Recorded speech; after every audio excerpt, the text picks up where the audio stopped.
Hola, buenas tardes. Mi nombre es Adrián Masque Reyes, junto a mis compañeros González, Beltrán, Paulina Itzul y mi compañero Guzmán Cristóbal Efraín. Vamos a presentar el tema de bienes y sucesiones sobre la diferencia de un juicio testamentario e intestamentario, al igual que de un heredero y un legatario. Vamos a presentar este tema en nuestro proyecto final de la materia de bienes y sucesiones, como lo había dicho, de la carrera de Derecho, con la docente Raquel Donají González Tinoco. Y así que no hablo más y presentamos con mis compañeros. Gracias. Pero antes que nada vamos a explicarles qué es un testamento. Un testamento es un documento legal en el cual el de cuyos, alias el fallecido, expresa su voluntad antes de fallecer. ¿Qué procede en este documento? Deja expresado explícitamente qué sucederá con sus bienes tras su fallecimiento, transfiriendo los derechos y obligaciones de los mismos a las personas que considere conveniente. Yo les explicaré lo que es un juicio testamentario. En el juicio testamentario es un proceso legal mediante el cual se expresa la voluntad de cuyos en la repartición de sus bienes. Yo les explicaré las etapas. En las etapas es el testamento, se dará a conocer el testamento y se designará un albacea. Se dará un inventario y se evaluará todos los bienes. Y en la última etapa se dará a reconocer los legatarios.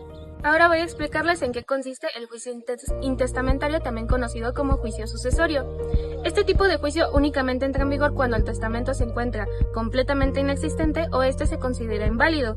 Ya se hace por los motivos de que no se adjudicaron todos los bienes del de cuyos en el documento, o faltó alguno de los herederos y o legatarios, o alguno de estos haya repudiado el documento. En ese tipo de casos, este tipo de juicio entra en vigor. El proceso se divide en 4 partes que son idénticas, más o menos, en el juicio testamentario. Nos dividimos primero en la identificación de los herederos. Ya se hace las personas que se consideraron importantes, ya se hace por sucesión directa o por algún tipo de relación directa con el de cuyos. Número 2, el inventario de los bienes. Una vez reconocidos los herederos, se nombra un albacea, el cual se va a encargar de administrar todos los bienes, asegurándose de que todos estos se encuentren en buen estado. Pintamos toda la casa y sin dejar caer una sola gota de pintura que no sea. ¿Qué es eso? Paso número 3. La administración de los bienes. Se va a encargar de administrarlos equitativamente entre las personas que se consideraron como herederos en el nuevo documento. Paso número 4, la adjudicación de los bienes. El trabajo de la albacea no termina hasta que todos los bienes se encuentran ya en posesión de las nuevas propietarios. Como dato extra, este proceso no será necesario en caso de que todos los herederos se encuentren de acuerdo en cómo administrarse a sí mismos los bienes. En ese caso, únicamente se tendrá que acudir ante un notario y este proceso no será necesario. En caso contrario,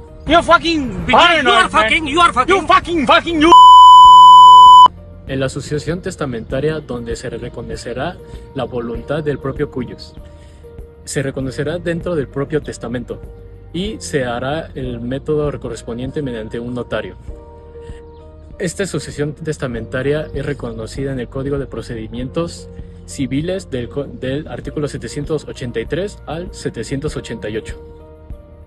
En el artículo 783, el juez dará a conocer al fisco el nombre del propio notario. En el artículo 784 se reconocerán las fases del procedimiento.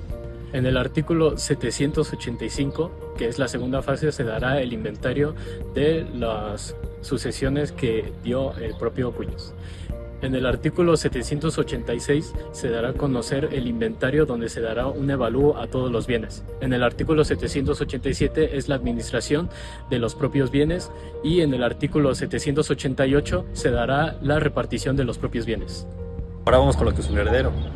Un heredero en su mayoría es, como lo decimos, el famoso heredero universal. Es una persona que obtiene y se le pasan todos los bienes, sucesiones, derechos y obligaciones en su totalidad o de una parte de los bienes. Esa persona en su mayoría son hijos, cónyuges, o alguien que sea familiarizado a esa persona, solo en ascendencia de 4º grado, ascendente y descendente. ¡Todo me lo dejas a mí, papá! ¡Gracias, papá! Perdón, pero ¿cuáles son tus pertenencias? Son 4 batas, 3 pijamas, 2 pantuflas, 2 dentaduras y mi tirinche de guerrero. Un legatario, por otra parte, es una persona que puede estar no tan afinada a la persona y aún así recibir la herencia por medio de un testamento. Esto tiene que ser por un testamento. A diferencia del heredero, esta persona simplemente va a recibir un legado o, en otras palabras, solo una cosa de la herencia o una parte de la herencia específicamente. Conclusión, es importante saber sobre estos temas porque sabemos cómo se ponen las cosas de Navidad, ¿verdad? Así que tenemos que saber sobre eso para estar bien informados y saber de lo que estamos hablando. Y el obtener esta información lo estamos haciendo mediante esta materia de bienes y sucesiones, ¿verdad?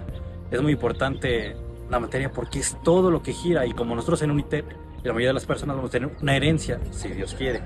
Así que en mi raciocinio esto ha sido muy importante y todo lo debemos saber, mínimo o una otra cosa, seas o no estudiante de Derecho.